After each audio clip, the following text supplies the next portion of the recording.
关于这个问题呀，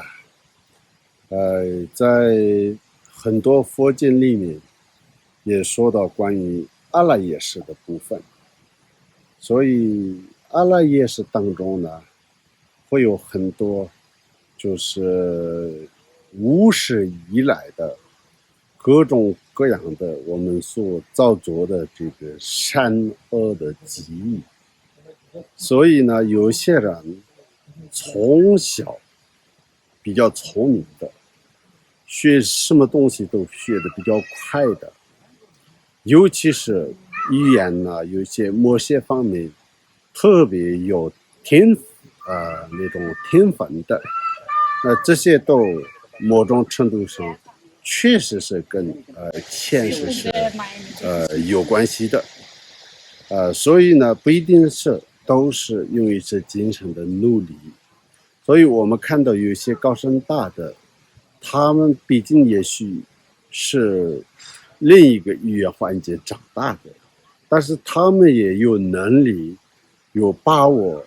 就是学好其他的语言，因为用这种语言可以传播佛法，弘扬佛法，利益更多的众生。那我们如果是一个普通人想学好，比如说现在很多学习藏传佛教的，他们都认为如果我是要深入的要学习藏传佛教的话，我应该要先学好藏文，才就可以看得懂这些藏文里的各种各样的密法的这个深深的内容。这种想法是非常好，尤其是我们现在在西方世界里面，我也看到过很多的类似这样的人。比如说前几天呢，我也看到了一个人，他是一个洋人，但是他在藏传佛教的寺院里学五部大论各种经典，后来成为堪布。最近呢，他也就是从藏文这个翻译这个如菩萨行论，重新这个翻译成英文的。所以呢，这个层面来说的话呢，学这种语言是确实是非常非常的重要啊。那如果我们呢，就是说，如果自己要学好这种语言的话，我们不能有一些过多的这个不切实际的想法。我说的不切实际就是说，我要学好，但是我是没有时间的。可是我要祈请诸佛菩萨，祈请文殊菩萨，我希望明天早上展开眼睛我就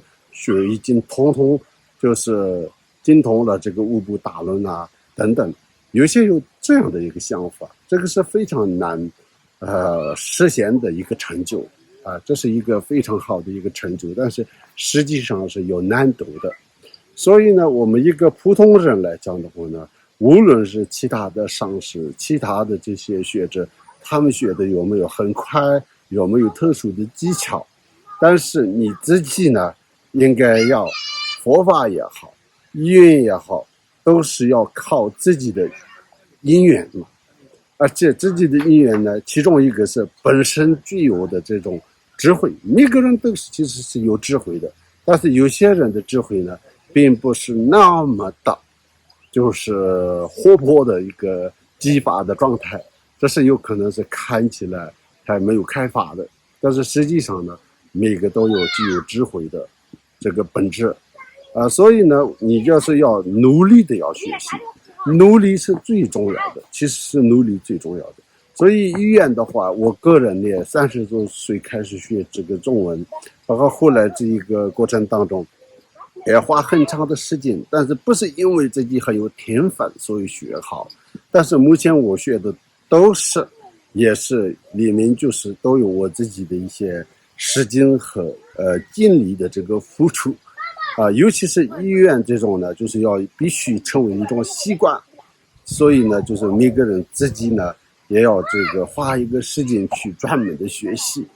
我经常呢遇到一些法友说我想学藏文，可不可以教我藏文？我是不太容易接受这个想法，为什么呢？因为你今天好奇学一些嘎嘎杠当然可以，但是这个呢走不会很远的。如果真的要学好的话呢，你要有也许需要准备，就是很长的时间，至少你先辞掉你的工作，要专心的去一个有这个环境的地方，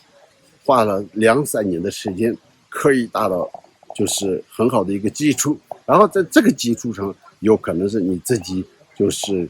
一个人的努力和顺便，也就是做一些其他事情的同时，也可以学好。这就是最起码的，无论是藏文或任何的语言都是这样的。所以呢，有些人说是藏文学习是不是很难？没有，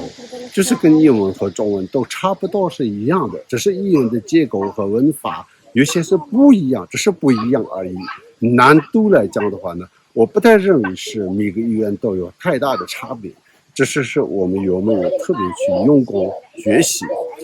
那这样学习的话呢，你今生如果没有学得完全好，但是你也有可能是下意识再继续完成这个学习。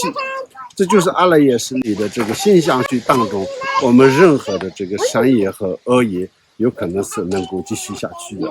所以这是就是佛法相信轮回，这个轮回的过程当中，也就是可以相续当中就是可以延续好的习气，也可以延续坏的习气。尤其是我们就是学任何的佛法的理论也好，语言也好，跟任何自己的修行有关系的，这个比较重要的。当然是我现在说的是作为一个佛弟子，想修行这个对修行有兴趣的人来讲的话呢，你的任何的这个学习都也一定程度上，如果跟自己的修行能够连接在一起的，你的发心、你的动机和这个所做的这个努力能够放在一起的，能够同一个目标而这个做到的话呢，那就是这是很好的事情。阿弥陀佛，今天的我们的回答到此圆满。